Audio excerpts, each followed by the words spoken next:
Very much. Thank you, Mr. Chairman, and thank you very much, Senator Franken and Senator Baldwin. I really do appreciate it. So let me ask this. Mr. Ruiz-Moss, you're a top executive at Anthem, the second largest health insurer in the country. And when Congress was talking about taking away health insurance from over 20 million Americans, a lot of companies, including Massachusetts Blue Cross and Blue Shield, stood up to fight for the people they insured, but not Anthem. Instead, Anthem sent Congress a ransom note saying it would, quote, begin to surgically extract from the ACA's insurance markets if Congress didn't meet a list of your demands, including tax cuts for insurance companies and the right to collect taxpayer money for selling junk insurance plans.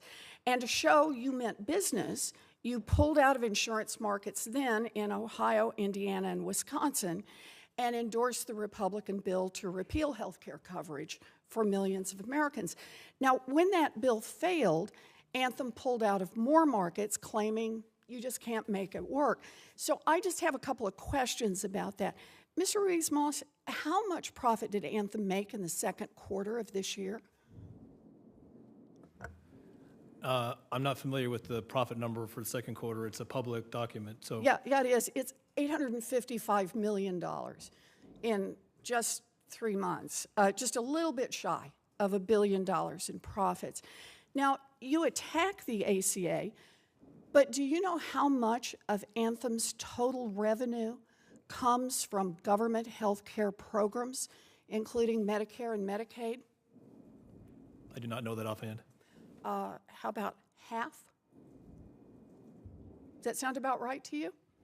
According to your own press release from 7 weeks ago, in fact, more than half of Anthem's revenue from the first half of this year, that's 54%, came from taxpayer-funded public insurance programs.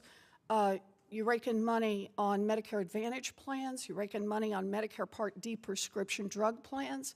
You rake in money from Medicaid, on and on. Buckets of taxpayer money, but you're pulling out of the ACA market. Can I ask why? Sure. So we look at each market as its own insurance market and believe that the individual market, in order to be successful, needs to stand on its own.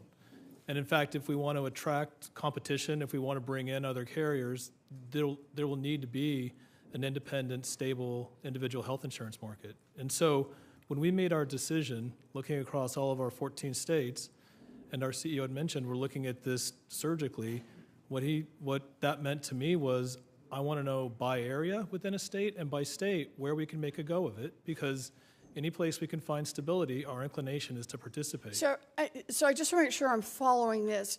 You make a lot of money off government plans elsewhere, but you want to say that the only way you're going to stay in the ACA is if you get to make more money. And in fact, what you specifically said is you wanted to be able to sell junk insurance plans that leave families paying more, and you want a tax break. And if you can't get it, then you're telling Congress that if you don't get this kind of help, you're going to quit the one market where people need you here. So I just want to say on this, if you're curious about why a majority of Americans support Medicare for all, here's Exhibit A. I believe that Congress should ignore your threats. If you want taxpayer money, then you ought to show up in the ACA plans as well and be there, just like other companies have done, and you ought to be able to provide decent coverage. I just don't think that's too much to ask.